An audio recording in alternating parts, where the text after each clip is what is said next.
a squad leader, he wakes me up and he says to get ready, that it's coming.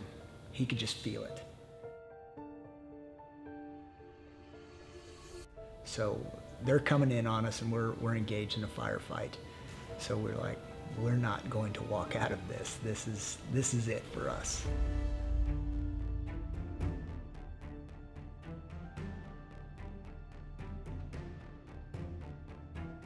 I'm Sergeant First Class Larry Isbell.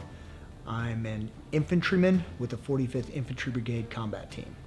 When I graduated high school, I had no idea what I wanted to do.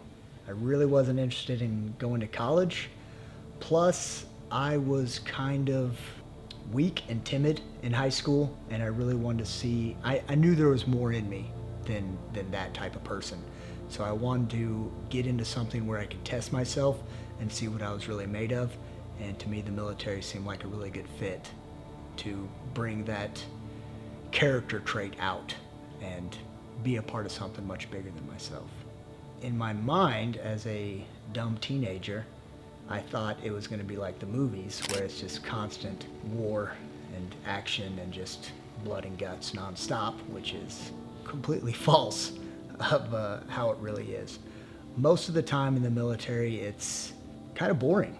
It really is. It's just repetitive training, doing the same thing over and over again, trying to perfect your trade. The unique thing about the military is I get to go to these far off places. As Americans, we have an idea that America is the way the world is, and it's far from it. The world is not as kind as we like to think it is, and it's not as easy as we like to think it is. Because in America, you know, our big concern is what flavor of Starbucks are we gonna get, or are they gonna have milk in the grocery store? I've got to go to these places and I've got to see how rough life really can be, where people, they're struggling to find food and safety, protection, and their big goal in life is just, am I going to feed my family today? Am I going to keep them safe today?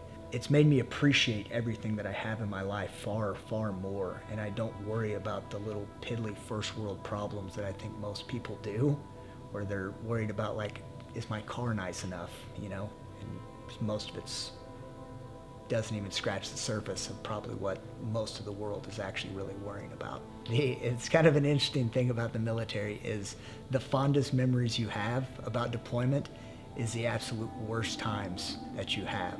Probably my greatest memory I have in my entire military career is when I was in Afghanistan. My sniper team got attached to this small little outpost, and our job was to provide overwatch for a unit that was going to be going out and doing patrols. Well, the entire base was no bigger than my property line, so an average house property line, and we were on top of a building.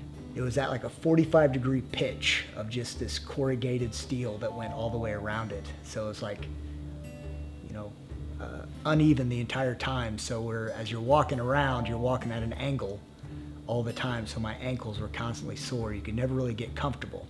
Plus it was metal, and it was in the middle of July, so the sun was just beating down on it and blinding your eyes like all the time. We didn't have a bathroom up there, so we had an ammo crate that we were using to poop in, and we were eating nothing but MREs. It was long days just looking through a spotting scope or through a sniper rifle for 18 days.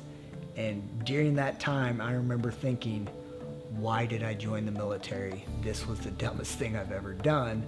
But looking back on it, it's probably my most fond memory that I have, because I was there with two of my great friends doing a task that was incredibly important. It was so much fun. Just the silly stuff we got to see and things we got to do during those 18 days was pretty fond in my mind. I say there was probably a mission in particular that was the most exciting I've ever had. I hadn't been in Afghanistan but maybe a couple of months, and we had been out on some patrols and we had been in some firefights here and there, but nothing too significant. Well, one morning, a squad leader, he wakes me up and he says to get ready, that it's coming. He could just feel it. And this was Sergeant Garcia, And we kind of had a motto, in Garcia we trust, because this guy had a sixth sense about everything was just about to happen. As the sunlight was coming up, we had probably 30 rebel soldiers that came over, and we were well outmatched, way outgunned of what we had, our capability. There's just 6 of us there. So they're coming in on us, and we're engaged in a firefight. And we knew immediately, as soon as they came over and we saw the power of their force, and assumed there was probably others who were going to be coming as well. So we're like, we're not going to walk out of this. This is it for us. So we had to call in an airstrike, and it was going to have to be we call it danger close airstrike. So it's going to be, we are actually within the blast radius of the bomb in which we're about to drop. So Sergeant Garcia, he starts calling in the airstrike, and we get the notification that that they've actually dropped the bomb and it's coming. So we all get down, and thankfully we're behind some big boulders, and we all drop behind these boulders.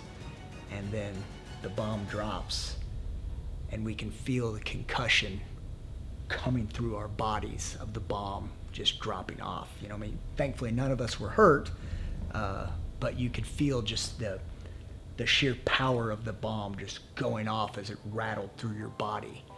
It was definitely the coolest thing I've ever got to be a part of in my military career, and something I will absolutely never forget for the rest of my life. So I just want to thank you for being here and let me do this interview. And also, thank you so much for your service. I really appreciate it. Thank you.